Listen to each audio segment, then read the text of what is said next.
Hi everyone, welcome to my channel. నేను ఇవాళ మీకు ఒక టేస్టీ రెసిపీ చూపిస్తానండి. చాలా అంటే చాలా బాగుంటుంది. అది బెండకాయలు ఎండు రొయ్యలు కాంబినేషన్ అండి. ఎలా చేయాలో చూపిస్తాను. ఫస్ట్ మనం ఆయిల్ హీట్ చేసుకొని ఆయిల్లో ఎండు రొయ్యలు వేసి వేయించుకోవాలి. చూస్తున్నారు కదా, ఎండు రొయ్యలు మంచిగా ఫ్రై అవ్వాలండి. అప్పుడే మనకి స్మెల్ అనేది రాకుండా టేస్ట్ అనేది చాలా బాగుంటుంది. ఎండు రొయ్యలు వేగినవి. ఇప్పుడు అల్లం, ఆనియన్స్, పచ్చిమిర్చి వేసుకుందాం.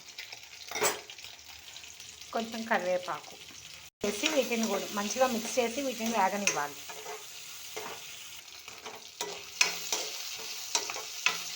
ఇంకొంచెం వేగాలండి. పసుపు, ఉప్పు, కారం వేసుకున్నాము. ఇప్పుడు 3 మిక్స్ చేయాలి. ఇప్పుడు బెండకాయ ముక్కల్ని యాడ్ చేద్దాం.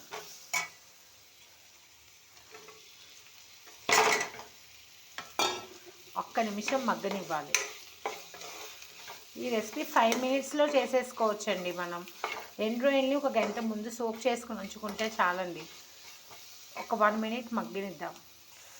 చూసారు కదా, బెండకాయ మగ్గింది. ఇలా చాలండి, ఇంతకుమించి మగ్గాల్సిన అవసరం లేదు. ఇప్పుడు మనం చింతపండు పులుసు పోసుకుందాం. చూసారు కదా, నేను చింతపండు పులుసు వేసేసాను.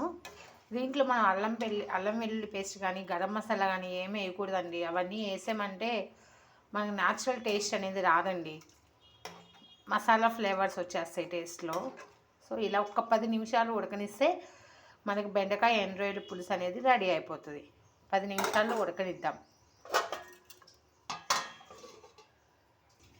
చూసారు కదా, బెండకాయ కానీ మంచిగా ఉడికేస్తుంది. రొయ్యలు కూడా ఉడికేసినాయి. ఇంకొక 5 మినిట్స్ మనకి ఇలా వాటర్గా ఉన్నదంటే చిక్కగా గ్రేవీ లాగా అయిపోతుంది. ఇలా వచ్చినప్పుడు మనం కర్రీ ఆఫ్ చేసేసుకోవచ్చండి. జస్ట్ ఇంకొక 5 మినిట్స్ కనుక ఉడికినట్లయితే curry ready. Please like, share and subscribe to my channel.